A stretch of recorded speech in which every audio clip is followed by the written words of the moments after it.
Ұшы-қиырына көз жетпейтін ұлан қайыр дала, көшпенді бабаларымыздың жаны мен жүрегі. Көшпенділердің жан дүниесі табиғат анамен айрықша үйлесімде дамыды. Сондықтан өздері мекен еткен жерді ерекше аялады. Табиғатты қастерлеу арқылы тіршіліктің тылсым сырының тереңіне бойлады.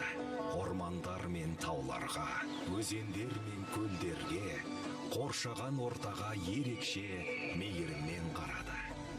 Аспан әлеміне қарап, үкілі үмітіне қанат байлады. Жылдың 4 мезгілінде өмір сүру салты мен шаруашылығын икемдеді. Ұлан қайыр даланы мекен еткендіктен шығар, кеңдік пен еркіндік, бірлік пен елдік көшпенділер санасында салтанат құрды.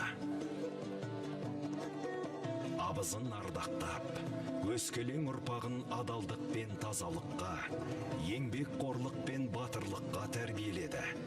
Ар тазалығы мен рух биіктігі көшпенділердің өмір сүрудегі басты қағидасына айналды.